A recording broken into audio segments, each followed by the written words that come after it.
This morning I was walking to the subway and saw some guy pissing between two cars. You pay a lot. It's an expensive place to live. My birth certificate says New York. I've been in Greenwich Village for a decade. Joseph, are you telling me the truth? Is that really tea? No, it's not. It's coffee. It's a red eye. This cup sold out in seconds, and now it's on eBay for like $1,000. Can I just talk really quickly about things that annoy me? Labubu, that view of the city when you're coming over the bridge and you're like, look at that. It's imperfect. It's part of the DNA of New York City. It's not my opinion. It just is. It's just fact. It brings out a fire in me that isn't innate. I walked in and I was like, here's a check. Do not give this to anyone. What's the neighborhood that's shaped you most?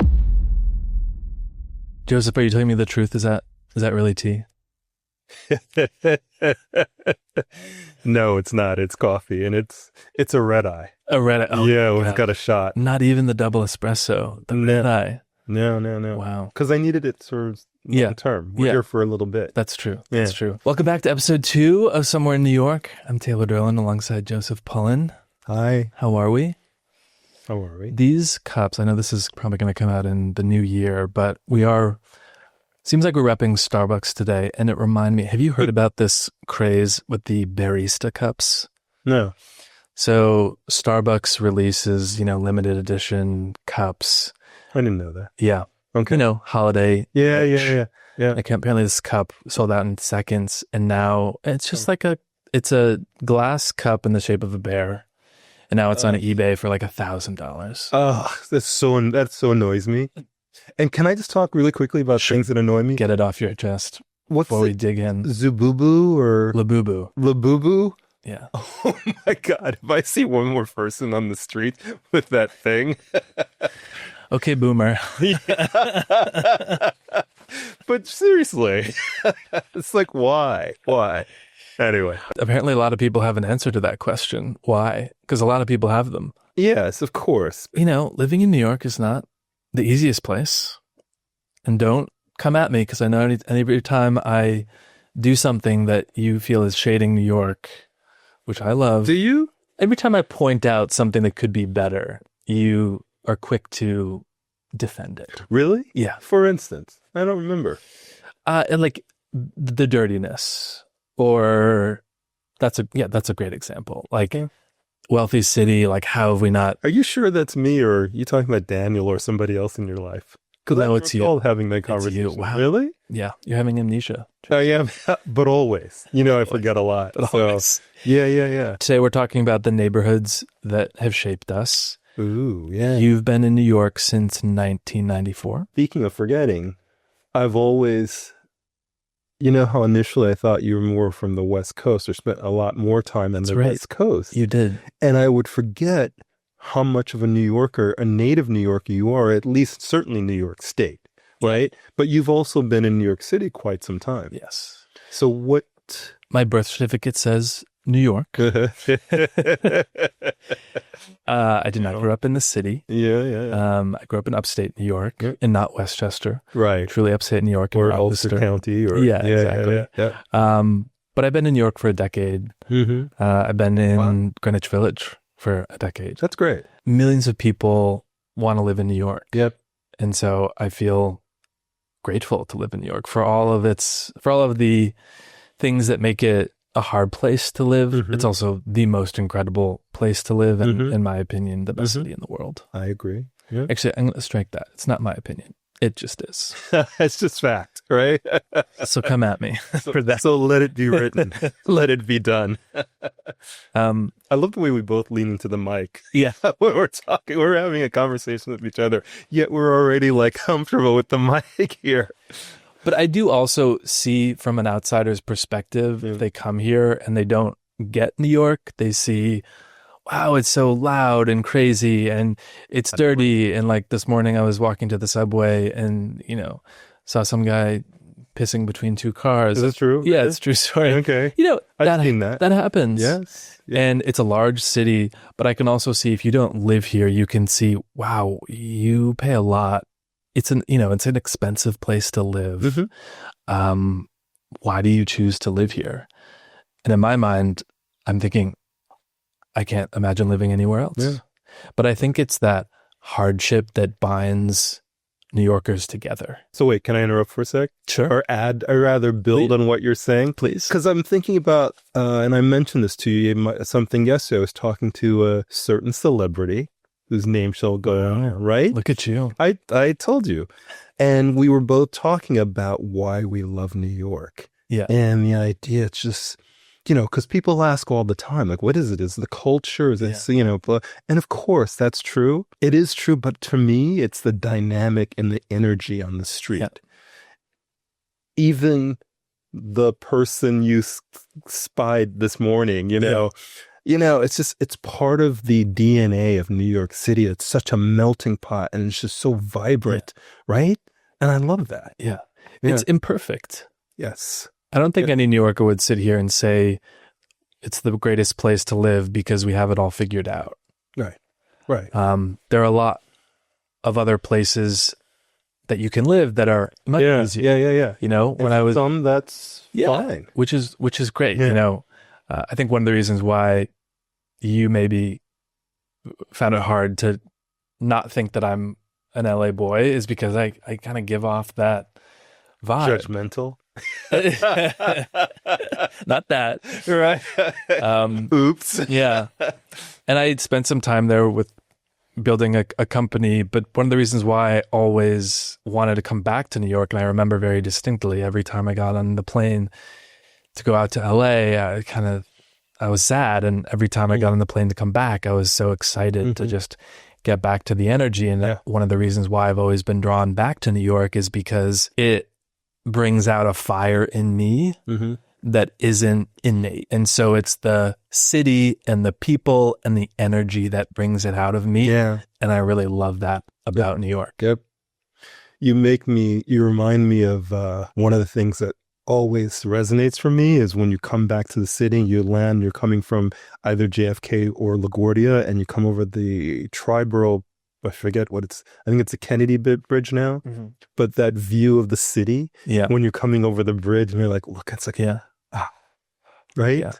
Yeah. It's just a feeling that you get, and it's like home. Right. Yeah. Right. Now, is that from the ground or from Blade? Which is both. It depends on what kind of year you've had. Yeah, exactly. Exactly. Did we play? Oh, no, I was thinking because Taylor and I went for our two listeners, went this year to the US Open, which was a great experience. Which is so fun. It's such a quintessential New York experience, especially like a night session. And we both love tennis, which is And you're great. Good. I mean, you play regularly because you just played last week, right? Decent. I don't know. I'd say we like it. We're okay, but we love the sport. Yeah. Yeah. Yeah. I have a lot of respect for athletes in general, but particularly tennis players because the stamina and endurance to play, in men's, potentially a 5-set match. Or women's, even the 3-set match. Yeah, right? for sure. They can, the sets can drag on. But it's a great quintessential New York experience. US Open. Yeah, it really is. I think in that same vein, my entry into New York was very quintessential in that I was trying to find a place to live, which is always a nightmare. And I was in my, office. I was working in banking at the time in Midtown, classic. And I had like my 2 screens, and one was work and one was Craigslist. And I was just like constantly refreshing, looking for a place to live. And I saw this room come up for rent in what I think is maybe the greatest block in the city, 10th between 5th and 6th. Oh, and Gold Coast. I know. Yeah. Fine. Quite a landing spot. Yeah. And I found it, and, I'd seen a bunch of apartments at this point, and it wasn't outrageously expensive, a lot more expensive than, I thought it would be, but not out of the realm of possibility. Certainly not what it is today. It's certainly not what it is today. Right. And I went down there within like 20 minutes. I met the owner. I met the other person who was living there at the time, who was a Greek chef named Yanni, who was working for Ariana Huffington at the time. Really? Yeah. Very interesting interesting character. And I walked in and I was like, here's a check. Do not give this to anyone, you know? And then the next day I, brought my bag and I had Your nothing. one bag? Yeah, my one bag. No, I had a couple more bags. Right. And I directly went to like an all-night party at House of Yes in Brooklyn with some friends. And I came back and I had like no bed, it was just... Really? Yeah. Wow, that's just a great story, right? Yeah. Of like launching in New York. Yeah. Are you coming from LA? Were you moving here from LA or from upstate? After I graduated from undergrad, I had 2 brief stops before landing back in New York City. Okay. I lived in DC for a year, in Philadelphia for a year, both for work. Yeah. So I was moving from a year stint in Philadelphia. I love that I don't know. There's still a lot I don't know about you. Yeah. You know what I mean? Keep asking. You'll find out. Yeah. You know. A little mystery is always important. What about you? What was a quintessential New York moment, maybe in your neighborhood, that defined you or defines you? I'll say this, and I'm not sure exactly the answer to that question, but because it's front of mind, having this conversation with a celebrity yesterday, who shall remain unnamed, it was being, I think I was on the subway when I first got here. And it was within the first week, and I was going to something, I was probably interviewing, going to the ad agency, whatever. But I remember seeing people across from me who were Black and darker than me, and they were speaking Spanish. And then so it was unexpected, and they were speaking Spanish. There were Asians also nearby speaking their language, and also Portuguese, some people. And I was like, wow. You know what I mean? That just felt invigorating. Yeah. Yeah. It was so exciting because, again, this melting pot of a city. Yeah. And it's still that, so still that. It just, that kind of solidified for me, or helped to solidify, like, I'm in my place. When I was younger, my dad grew up in Connecticut, and when we were visiting his family, we used to come into the city. And I remember from a very young age coming in and just feeling like, I've got to be here. There's something more out there for me. Yeah. Yep. So can I add a little, because you just remind me of something else too. I remember college, freshman year, coming here and staying with a friend. Have I told you this? No. Coming here, and at the time it was a shuttle. And what was a shuttle? Coming from plane. Boston. Yeah. Okay. A flight. And like an eastern corridor, like it just... Boston to New York to DC. Exactly. I think they still run it. They do? Yeah. So anyway, coming here and staying with a friend from high school and his family, and it was on 5th, overlooking the Met, and it was this experience of New York, bright lights, big city, these international kids who were going to the French school and Lycée Français, and it was just this energy, and this, that helped to solidify, like, I want to be here someday. Yeah, I want to live here. Yeah. What's the neighborhood that's shaped you most? I mean, I guess I'd have to say the Upper East Side, because that's where we've been.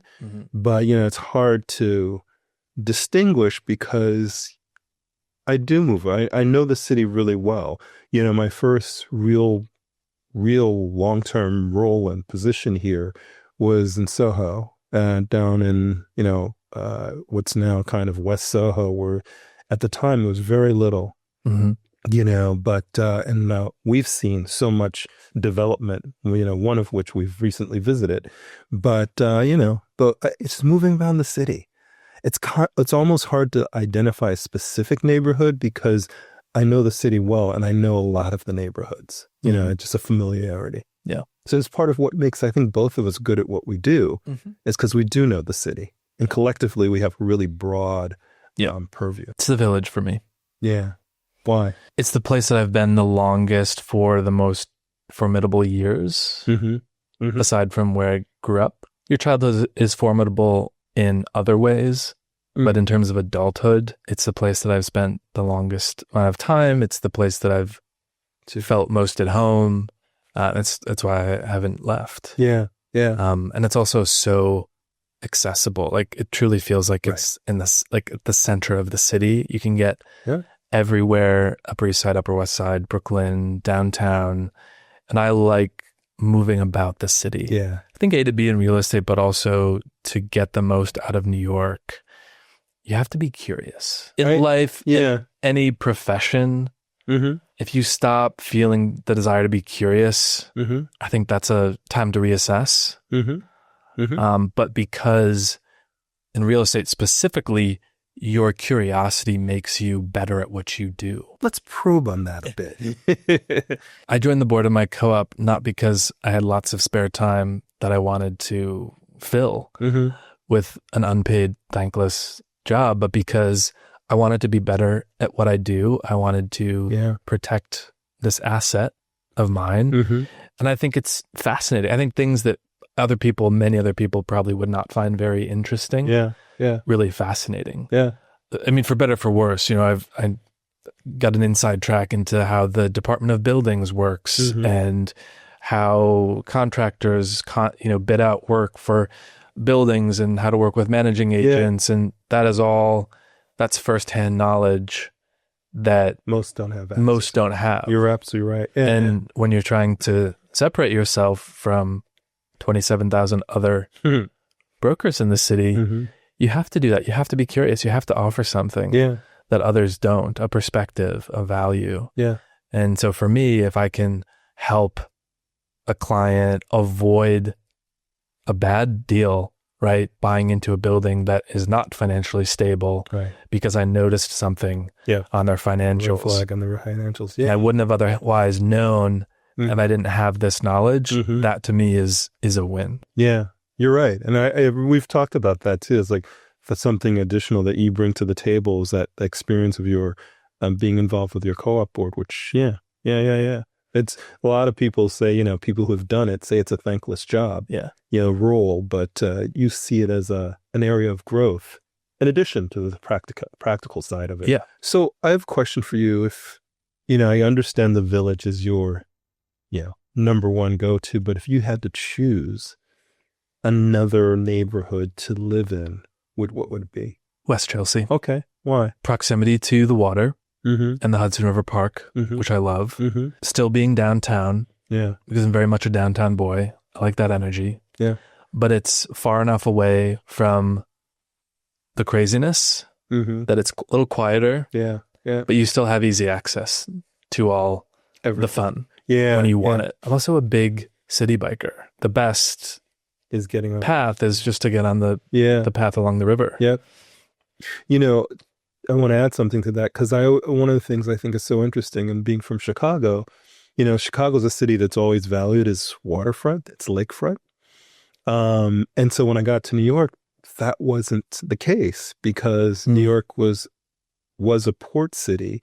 So, there were these piers, but they were functional, right? But it's really been special to watch the city kind of transform its waterfront into this Hudson River Park. And the beauty is it extends around the entire island. And certainly they're working on it. It's not 100% yet, but you can encircle the entire island on a bike if you want, or running or whatever. But it's really special. And it's like such a wonderful vantage point to see the city. As we wrap up episode 2, Okay. What do people get wrong about living on the Upper East Side? I don't know about living. I know, but again, because... Well, you live there. No, what I was going to say... What I was thinking is, what has been the misconception of perception, I don't know, of the Upper East Side for a long time was that it was so stodgy, and stayed. To some degree, that certainly has been the case, historically, particularly, from the park to, I would say, Lexington, Sure. But, over the last 10 to 20 years, we've seen a lot of new development, a lot of expansion. We see, as there's a lot of movement to the Upper East Side from clients, buyers moving from downtown, uptown for the schools, both public and private, Right. and just access, culture. And a huge game changer has been the express train, the Q, the development of the Q, because once that launched, it's a game changer in terms of how you access and move around the city. On the Upper East Side is that it's much more staid, is the misconception, when in reality it's a real vibrancy there. There's a lot of younger people. Not to say that it has to be, that's a bad thing, having older, you know what I mean? An older demo, but it's a good mix. What do you think is the biggest misconception of the Village, downtown? Living downtown won't make you cool. Okay. If you're cool, you should live downtown. A little hot take. That's the misconception. Yeah. I think people will move there being like, I'm going to be like amongst all the cool people and like, I'm going to become a new person because I'm living downtown. And that's not the case. I think it draws a certain type of person because of who the other people that tend to inhabit that place are. Did you not get that? Did you not hear me? Yeah, I know, right? Thinking about my next question. Wah, wah, wah, wah. You're like the teacher in Charlie Brown for me. It's a vibe. Just like New York is a vibe that's hard to articulate in words. Yeah. When you go to any neighborhood, you feel something. The Upper East Side, the Upper West Side, Tribeca, Bushwick, East Williamsburg, everywhere has their unique vibe. Yeah. Going there, like I love Brooklyn. I love going to Brooklyn to party with friends and, go to different places. But I also know that going to Brooklyn will not make me a Brooklynite. I'm a Manhattan boy and I own that. And that's okay. That's what I'm trying to convey. Yeah. Okay. Is that the neighborhood won't make you. You have to make the neighborhood. And I think I like what you said too, because one of the things that appeals to me about this city is that you're right. Every neighborhood has its own vibe, its own identity. Yeah. And that's really wonderful. Yeah. And what we've seen over the last however many years, 10 to 20 years, is an evolution of that, an expansion of that. So, it used to be, for instance, if you lived downtown, you didn't go above 14th or you didn't go above 23rd or vice versa. Yeah. But that's no longer the case. Those those borderlines have faded. Yeah. And it's a lot more fluidity between quote unquote uptown, downtown, between Manhattan and Brooklyn and even, and beyond. So I don't want to be, just limited to these two boroughs, because it's Queens and it's now look what's happening in the Bronx and not just Riverdale, but, like Mott Haven and south along the Harlem River Drive. It's just like, or cross the river in New Jersey along the coast. So we can't talk about New Jersey on this podcast. We've There's one rule in New Jersey. I know. Who sold their place. Say that we've helped. Yeah. So until next time. Until next time. Somewhere in New York returns in a little bit.